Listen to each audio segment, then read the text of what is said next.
38장 1절부터 20절 말씀입니다.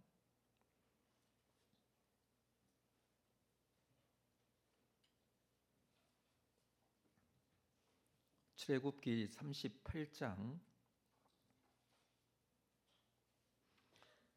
1절에서 20절 말씀 한 절씩 교독하겠습니다. 그가 또 조각목으로 번제단을 만들었으니 길이는 5규빗이요 너비도 5규빗이라 네모가 반듯하고 높이는 3규빗이며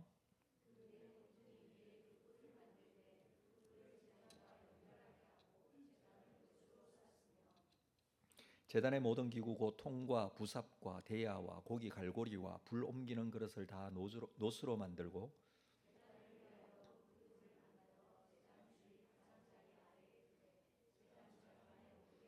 그 놋 그물 네 모퉁이에 채를 꿰 고리 넷을 부어 만들었으며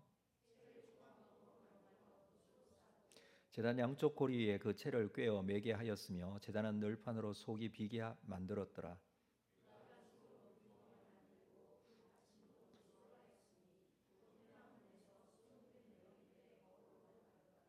그가 또 뜰을 만들었으니 나무로 뜰의 남쪽에는 세마포 포장이 100규빗이라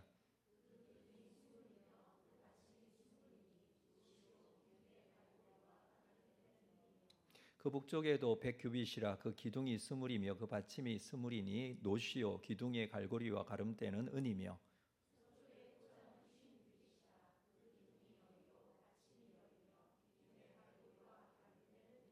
동으로 동쪽에는 50규빗이라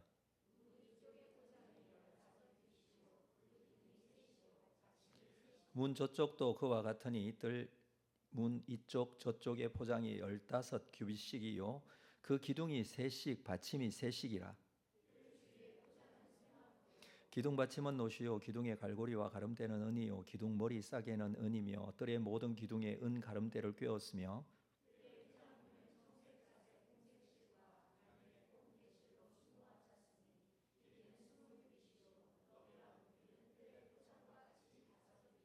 그 기둥은 넷인데 그 받침 넷은 노시요 그 갈고리는 은이요 그 머리 싸개와 가름대도 은이며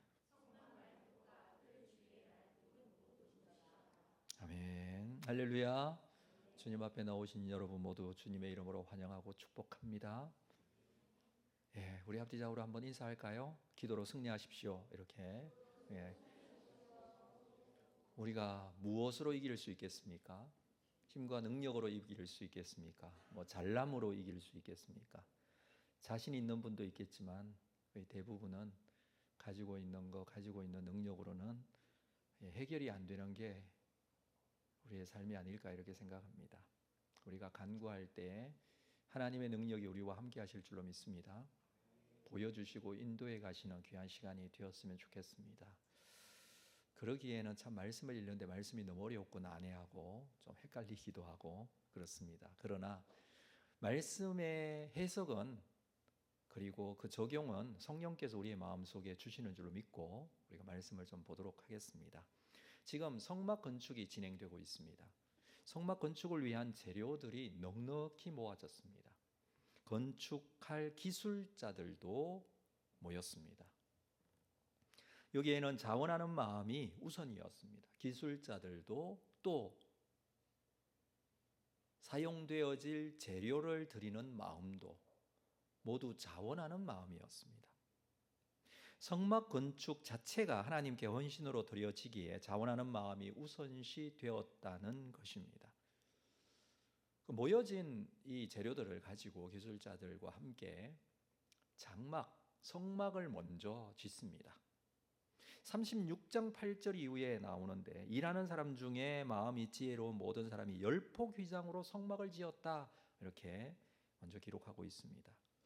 그 전에 성막을 지을 때에 만들 물건들을 먼저 하나님께서 말씀해 주셨고 성막 자체를 짓는 것은 그 이후에 말씀하셨는데 짓는 순서는 먼저 성막부터 지어야 되겠죠. 그리고 그 안에 들어갈 물건을 만들어야겠죠.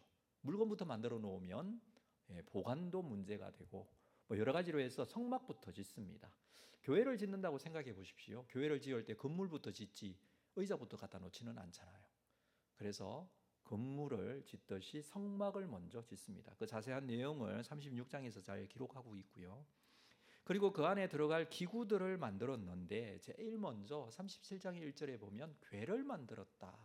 이 궤는 다른 것이 아니라 언약궤이죠. 10절에서는 상을 만들었다라고 합니다. 이것은 성소에 들어갈 진설병을 놓을 상. 그리고 17절에서는 등잔대를 만듭니다. 그리고 25절에는 분향할 제단, 다시 말해서 분향단, 향을 피우는 분향단을 만듭니다. 자, 이런 것들이 언약궤는 지성소에, 나머지 진설병을 놓는 상이나 또는 등잔대나 또는 분향단은 성소에 들어갈 기구들입니다. 그리고 오늘 우리가 읽은 38장에서는 그 이후에 바깥, 이 성막의 바깥에 있는 기구들을 만드는 내용을 기록하고 있습니다. 자, 1절을 볼까요? 그가 또 조각목으로 번제단을 만들었으니, 그가 또라고 했으니 그는 누구냐면 앞에서 기록하고 있는 부살렐이라고 할 수가 있겠죠. 부살렐이 조각목으로 번제단을 만들었다라고 합니다. 길이는 5규빗, 너비도 5규빗, 내보가 반듯하고 높이는 3규빗이다. 한 규빗이 45cm 정도 된다고 말씀을 드렸어요. 그래서 5규빗, 가로, 세로, 정사각형입니다. 그리고 높이는 3규빗입니다. 이 번제단은 희생 제물을 태울 때 사용하는 제단을 말합니다. 이스라엘 백성들의 이 선조들, 창세기에 나오는 그들의 선조들, 조상들도 항상 제단을 쌓았습니다. 아브라함도 이삭도 야곱도 가는 곳마다 이사할 때마다 제단을 쌓았던 내용들이 기록이 되어 있죠. 뿐만 아니라 모세도 이스라엘 백성들을 이끌고 출애굽하여 광야로 나왔을 때 제단을 쌓았다라는 장면이 있어요. 출애굽기 17장 15절에 보면 모세가 제단을 쌓고 그의 이름을 여호와 니시라 했다. 이때는 아말렉 족속과의 전쟁 후에 제단을 쌓았던 모습입니다. 시내산에서 하나님과 언약을 맺을 때, 여러분 우리가 잘 알고 있듯이 시내산에 도착하고 난 이후에 하나님과 언약을 맺기 전에 십계명을 주시고 24장에 가면 언약을 맺습니다. 그때에도 제단을 쌓습니다. 24장 4절에 보면 모세가 여호와의 모든 말씀을 기록하고 이른 아침에 일어나 산 아래에 제단을 쌓고 이스라엘 12지파대로 12기둥을 세웠다라고 합니다. 이제 성막을 건축하는 데 있어서 제단이 있어야 하는 것은 너무나 당연하죠. 성막이 없을 때도 제단을 쌓았는데 이제 성막이라는 하나님의 임재의 도구라고 할 수 있는 이곳에 제단이 필요한 것은 너무나 당연한 것입니다. 하나님께서는 이미 일찍이 27장에서 제단을 어떻게 만들지에 대한 부분을 자세하게 말씀을 하셨고 오늘 말씀에서도 그것을 그렇게 만들고 있다라고 기록을 하고 있습니다. 그런데 유념해야 될 것은 출애굽기 20장에서 여호와께서 모세에게 말씀하시는 내용이 제단에 대한 내용이 나와요. 출애굽기 20장 22절 이후의 말씀을 잠깐 보도록 하겠습니다. 여호와께서 모세에게 이르시되 너는 이스라엘 자손에게 이같이 이르라. 내가 하늘로부터 너희에게 말하는 것을 너희 스스로 보았으니 너희는 나를 비교서 은이나 금으로나 너희를 위하여 신상을 만들지 말고 24절 같이 읽습니다. 시작. 내게 토단을 쌓고 그 위에 내 양과 소로 내 번제와 화목제를 드리라. 내가 내 이름을 기념하는 모든 곳에서 내게 임하여. 여기 보면 내게 무엇을 쌓으라고요? 토단을 쌓으라. 25절에서는 내가 내게 돌로 제단을 쌓거든 다듬은 돌로 쌓지 말고 정으로 그것을 쪼면 부정하게 된다라는 말씀을 하셨어요. 그래서 이 제단을 쌓을 때에는 흙으로 쌓았던 것으로 보여집니다. 그렇다면 성막에 있어서도 번제단은 상당히 많은 양의 흙을 쌓았고 그 위에 번제단을 만들어 놓았다는 것이 됩니다. 그러니까 가로 5규빗, 세로 5규빗, 세로 높이가 3규빗인 조각목으로 만든 이 번제단을 흙으로 쌓고 그 위에 나무를 태울 수 있는 구조물로 그렇게 만들었다라는 것이죠. 그 모양이 이렇습니다. 2절에 내 모퉁이 위에 그 뿔을 만들되 뿔을 제단과 연결하게 하고 제단을 노수로 쌌다. 자, 먼저 조각목으로 이 상자를 만드는 거죠. 위에 뚜껑이 없는 상자예요. 아래도 없는 상자예요. 만들어서 양 모퉁이에다 뿔을 만들어요. 뿔을. 그걸 이 번제단에 아예 붙여요. 그리고 이 모든 나무는 무엇으로 둘러싼다고요? 노스로 둘러쌌습니다. 노스로. 제단에 있는 이 뿔이 굉장히 중요한 의미가 이후에 있었습니다. 각종 제사 때의 짐승을 잡아서 그 피를 이 뿔에 발랐습니다. 속죄의 의미가 여기에 많이 포함이 되어 있는 것 같아요. 그래서 가끔 이스라엘 역사에 보면 제단 뿔을 잡는 사람들이 있었어요. 열왕기상에 가서 보면 열왕기상 1장에 보면 솔로몬을 왕으로 세우는 데 있어서 먼저 아도니아 그 형 아도니아를 세우고자 했던 일이 있었죠. 그 모압 장군 요압 장군과 함께. 근데 나중에 이제 솔로몬이 결국 세워지게 되고 아도니아는 목숨의 위협을 느끼고 제단에 가서 뿔을 잡습니다. 살려달라는 것이죠. 나중에 요압도 마찬가지예요. 자기가 위기에 처하고 죽을 지경이 되었다는 것을 깨닫고 제단에 가서 뿔을 잡습니다. 아마 그때까지 많은 이스라엘 백성들이 이 제단의 뿔을 잡고 구원을 받으려고 하는 어떤 풍습들이 계속 이어진 것 같아요. 생각해 보니까 솔로몬이 왕으로 세워지고 나서 이런 일이 있었다면 성전이 세워지기 전이잖아요. 성전이 세워지기 전이라면 지금 이 광야 시대 때 만들었던 이 번제단일까 우리가 생각해 볼 수 있습니다. 아직까지 성전 짓기 전이라면 번제단도 성전에 있는 번제단도 아직 만들지 않은 상태였죠. 이때가 아직 성전이 세워지기 전이라면 아마 지금 만든 이 번제단이 그대로 사용되어졌을 가능성도 있습니다. 자, 3절을 볼까요? 제단의 모든 기구 곧 통과 부삭과 대야와 고기 갈고리와 불 옮기는 그릇 뭐 이런 부수적인 기구들이 있었는데 이것은 다 무엇으로 만들라고요? 노스로 만듭니다. 4절 볼까요? 제단을 위하여 녹그물을 만들어 제단 주위 가장자리 아래에 두되 제단 절반에 오르게 하고 이렇게 제단이 통으로 되어 있으면 중간쯤에다가 그물을 만들어요. 무엇으로 만든 그물이냐면 노수로 만든 그물이에요. 그 그물 위에 제물을 올리고 그 밑에 불을 피워서 이 희생제물을 태우는 그런 모양으로 사용되어졌을 것입니다. 뿐만 아니라 5절 그 그물 네 모퉁이에 채를 꿰 고리 넷을 만듭니다. 여기 모퉁이에다가 고리 넷을 만듭니다. 그리고 채를 만들고 채를 노스로 싸고 고리에 그 채를 꿰어서 매게 하였고. 설명이 좀 어렵죠. 그림을 보겠습니다. 이렇게 좀 상상해서 그린 그림. 물론 요게 무슨 뭐 사진을 찍어 놓은 게 아니고요. 상상해서 이럴 것이다. 자, 이해가 좀 되시면 여기는 큐빗을 50cm로 생각해서 저렇게 했는데 보통 45cm 정도 되면 조금 더 크기가 2.25m 가로 세로 그리고 높이는 1.25m 정도 뭐 이렇게 되겠죠. 그리고 가운데 보니까 그물이 있죠. 녹그물. 그리고 양 4개의 뿔이 있습니다. 그리고 고리가 양쪽에 2개씩 채가 고리에 끼워서 바로 이동할 수 있도록 그렇게 만들어졌을 것이다 추정하여서 색깔을 저렇게 한 이유는 노스로 다 쌌기 때문에 색깔을 저렇게 해보았습니다. 지금 이 그림을 1절부터 7절까지 자세하게 설명해 놓은 것이라고 할 수 있습니다.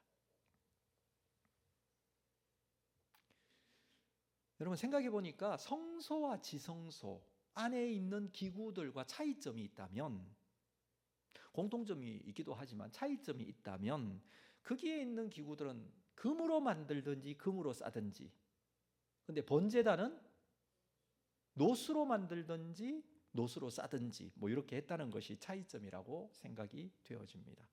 뭐 돈이 부족해서 이렇게 했을까요? 그건 아닌 것 같아요.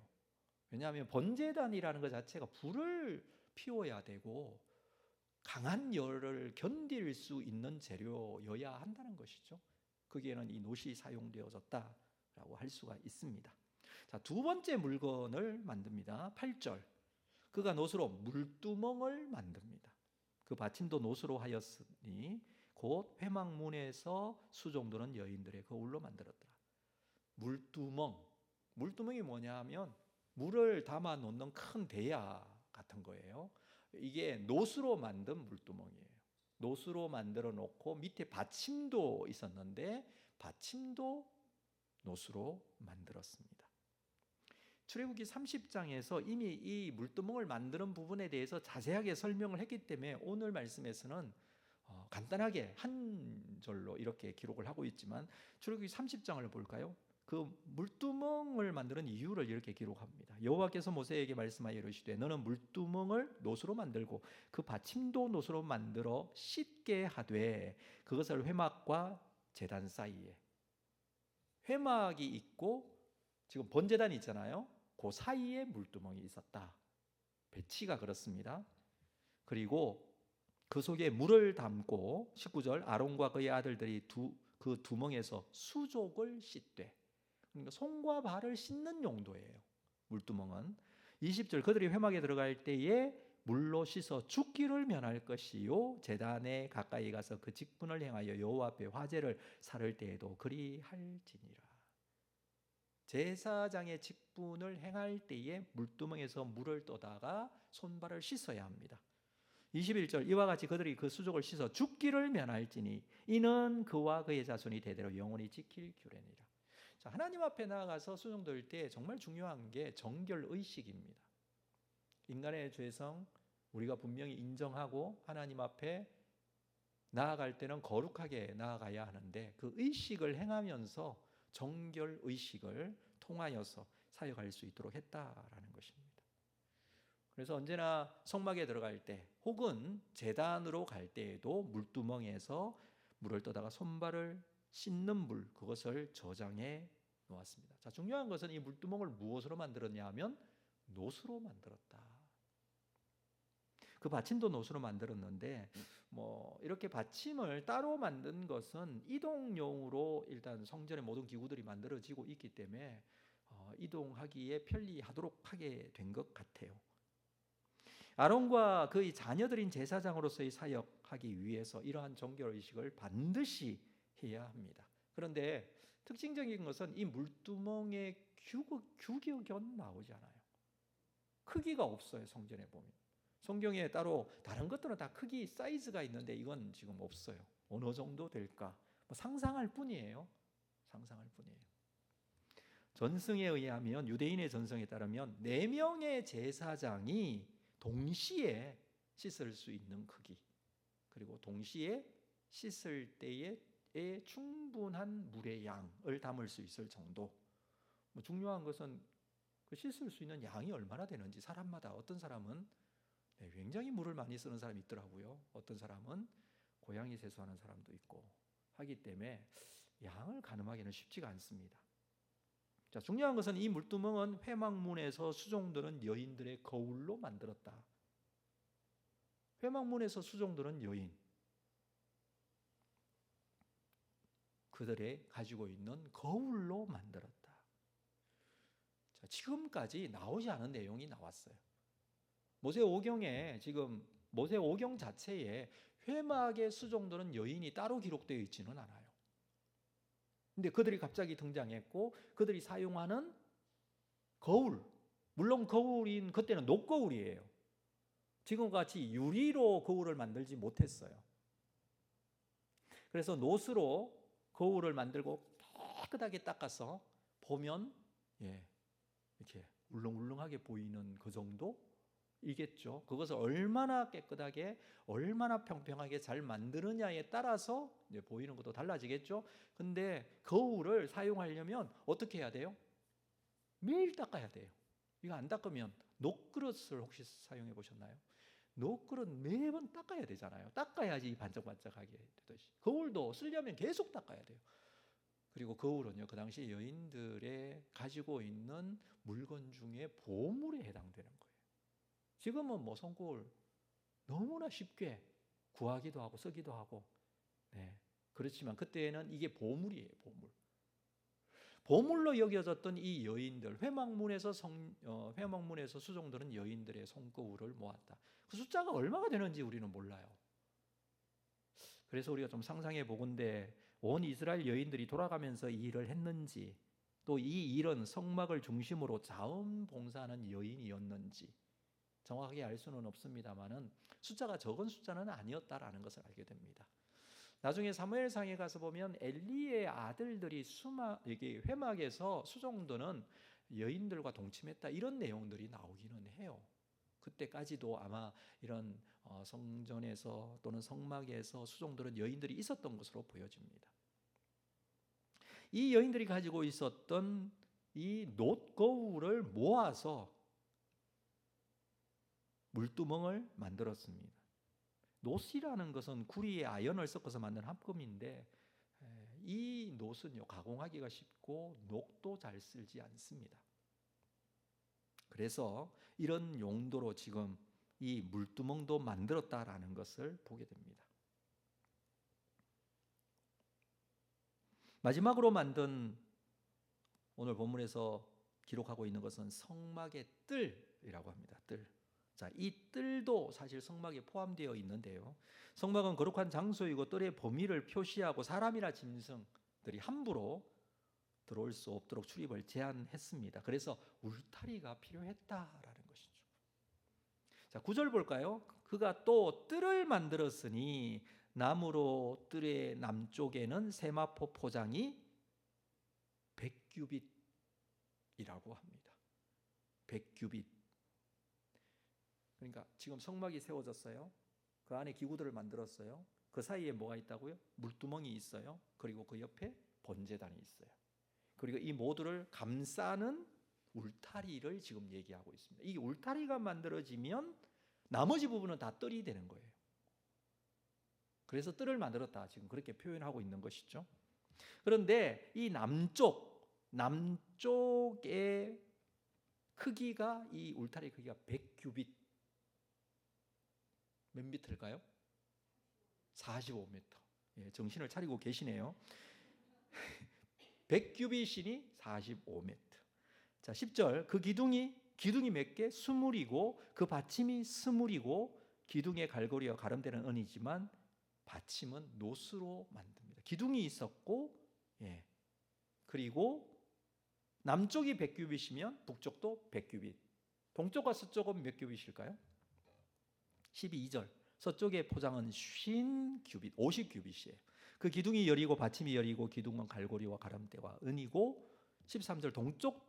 동으로 동쪽에도 50규빗. 그러니까 50규빗, 100규빗 가로 세로 2대1의 크기. 요게 성막 울타리였습니다. 울타리. 이게 45m, 22.5m. 요게 306평. 평으로 따진다면 306평. 감이 안 오죠. 그래서 제가 새벽기도 때 말씀을 드렸는데, 어느 크기냐 하면 우리 교회 땅이 있습니다. 자, 땅이 보이시죠? 눈 감고도 이제 보이시죠? 예, 앞에 도로가 있고 이쪽에도 우리 교회 주차장으로는 도로가 있고, 네. 여기에 가로가 한 23m 좀 돼요. 그러면은 이 성막의 크기하고 비슷해요. 자, 세로 길이가 우리 교회를 지나서 여기 옆에 어린이집이 있죠. 로야 어린이집. 거기까지 합한 게 45m 돼요.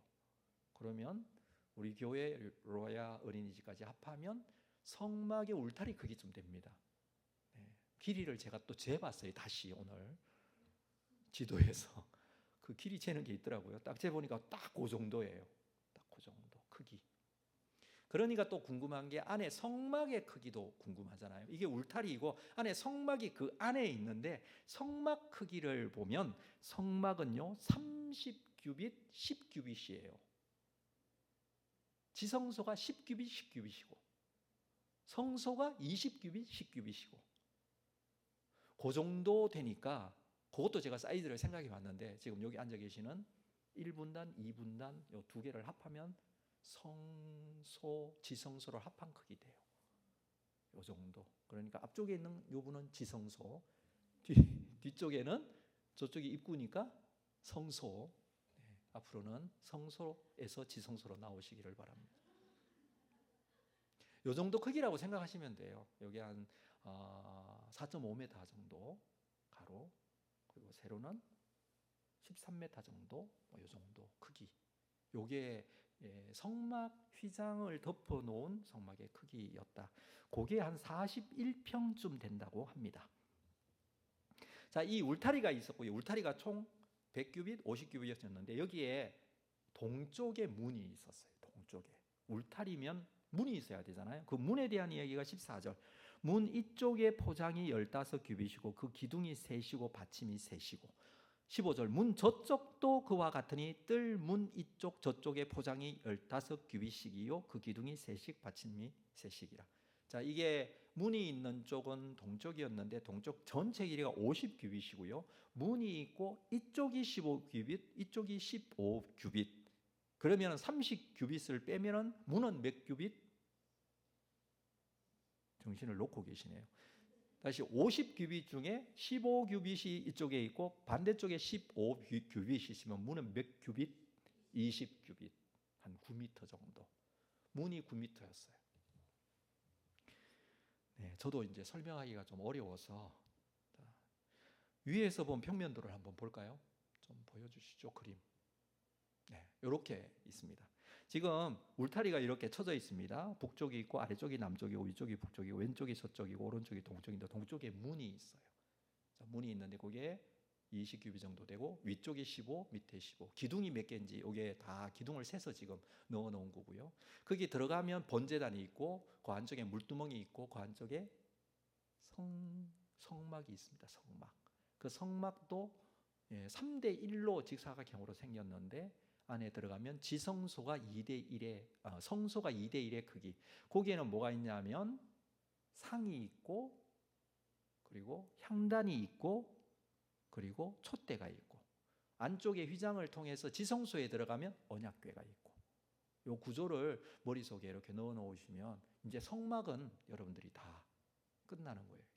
그리고 나머지 부분은 다 뜰이잖아요. 성전의 뜰, 성막의 뜰이라고 할 수 있습니다. 이것을 상상해서 그린 그림을 이렇게 볼 수 있습니다. 들어가는 문도 알록달록한 휘장, 여러 가지 색깔로 한 배실로 꼰 휘장을 썼기 때문에 색깔이 저렇게 되어 있고요. 들어가면 번제단이 있고 흙으로 쌓아서 아마 번제단을 그 위에 놓고 밑에서 불을 했을 것이다. 이렇게 상상을 해보는 거고요. 들어가면은 물두멍이 있고 그 안쪽에 성막이 이렇게, 그리고 성막에는 이렇게 내려서 말뚝을 사용했고 울타리에도 이 세마포로 기둥을 세우고 그 가운데 다 세마포로 했었는데 그 세마포에도 끈을 연결해서 말뚝을 박아서 고정을 시켰다라고 할 수가 있습니다. 자, 오늘 본문 16절로 계속 넘어갑니다. 뜰 주위의 포장은 세마포라고 했습니다. 세마포. 18절 볼까요? 뜰의 휘장문을 청색, 자색, 홍색 실과 가늘게 꼰 배실로 수놓아 짰고 길이는 20규빗. 아까 우리가 계산했었죠. 그리고 너비와 높이는 뜰의 포장과 같이 높이가 몇 규빗이냐 하면 5규빗이에요. 울타리의 높이는 5규빗. 5규빗. 2.25m. 그러니까 울타리 높이가 2.25m, 사람이 밖에서 안 보이겠죠. 그러면 또 하나 궁금한 게 생겼어요. 성막은 높이가 얼마가 될까요? 성막 안에 있는 성막은, 울타리는 5규빗인데 성막의 높이는 기둥이 얼마냐 하면 앞쪽에 성경이 나와요. 그게 높이가 10규빗이에요. 그러니까 4.5m 정도 됩니다. 그래서 밖에서 보면 좀 약간 떨어져서 보면은 울타리보다 사람 키가 낮기 때문에 잘 안 보였지만 성막은 위쪽에 아마 보였을 것으로 그렇게 여겨집니다. 자, 오늘 말씀은 그렇습니다. 자, 19절 계속해서 볼까요? 그 기둥은 넷인데 그 받침 넷은 노시고 그 갈고리는 은이요 그 머리 싸개와 가름대도 은이고. 자, 20절 성막 말뚝과 뜰 주위의 말뚝은 모두 무엇이었다고요? 노시였다라는 것입니다. 자, 오늘 이 말씀을 보면서 쭉 읽어가면서 제 나름대로 이제 묵상한 내용인데 여기에 주로 사용되어졌던 재료는 무엇이에요? 노시예요. 노. 성막 안에서는 금이 많이 사용되어졌습니다. 근데 성막의 뜰에서는 거의 대부분 노수로 사용되어지고 있습니다. 제가 생각할 때는 엄청난 양의 노시 필요했을 것이다 라고 여겨집니다. 근데 그 중에 일부분 물두멍 같은 경우에는 여인이 쓰는 거울, 이 손거울을 가지고서 만들게 되었다라는 내용도 있습니다. 그들의 헌신을 우리가 생각해 볼 수가 있겠죠. 거울이라는 것은 자신을 들여다보는 용도 아닙니까? 그래서 항상 깨끗하게 닦고 아주 귀한 것이었기 때문에 잘 보관을 했을 것입니다만은 물두멍을 제작하기 위해서 내놓았습니다. 물두멍에서 자신을 씻고 정결하게 하는 제사장들도 물두멍에 비친 자신의 모습을 볼 수 있습니다. 거기에서 정결하게 씻는다라는 것은 자신의 상태를 알게 된다라는 의미가 있죠. 내가 어떤 상태인지, 내가 하나님 앞에 어떤 사람인지. 우리가 사람들 속에 섞여 살다 보면 내가 어떤 사람인지 잘 모를 경우가 너무 많아요. 그래도 내가 이 사람보다 나은데 라는 생각을 해요. 자기 의에 빠지는 경우도 너무 많아요. 자기 스스로를 잘 보지 못하죠. 근데 여러분 정확하게 거울을 보면 어때요? 자기의 모습이 정확하게 보이죠. 네. 그래서 이제 나이가 들면서 사람이 거울을 보면 거울이 잘 이렇게 희미해서 잘 안 보여서 눈이 자꾸 어려지니까 돋보기를 끼고 자신의 거울을 보고 깜짝깜짝 놀란다고 그러잖아요. 왜냐하면 돋보기를 벗고 자신을 볼 때는 잘 못 봤는데 끼고 보니까 깜짝 놀란대요. 이게 내 모습일까? 내가 이렇게 생겼나? 이렇게 할 정도로 놀란다고 그래요. 그 정도로 우리는 우리 자신을 잘 모를 때가 있어요. 그런데 정확하게 비춰주는 게 거울이잖아요. 물두멍 앞에서 하나님 앞에서 우리는 정확하게 우리 자신을 볼 수가 있습니다. 내가 어떤 모습인지. 어떻게 해야 돼요? 그리스도의 보혈로 씻어야 되겠죠. 거기에 사용되어지는 게 물두멍이었어요. 노수로 만든 번제단은 어땠습니까? 다른 금속과 다르게 노은 높은 온도를 견딜 수 있기 때문에 번제단에 사용되어졌습니다. 번제단은요, 짐승을 태우고 희생제물을 태우는 데서 한 거예요. 완전히 태울 번제, 이 번제라는 것이 완전히 태우는 걸 말하는 거거든요. 완전히 태워지게 되는 일에 번제단이 사용되어지고 있습니다. 그리고 그 금속은 다른 것이 아니라 노시였습니다. 울타리를 만드는 기둥 받침도 노수로 썼다라고 기록을 하고 있습니다. 여러분, 기둥이 없다면 울타리를 만들 수도 없습니다. 받침대가 없다면 기둥은 또 넘어질 것입니다. 그래서 울타리가 성막도 제단이나 물두멍도 보호할 수 있는 아주 중요한 울타리와 기둥, 거기에 노시 또 귀하게 쓰여지고 있습니다. 그리고 그것을 지탱하는 말뚝도 노수로 사용되어지고 있습니다. 저는 이 말씀을 보면서 우리도 녹과 같이 사용되어져야 할 것이다 라고 생각합니다. 금이 아니어도 돼요.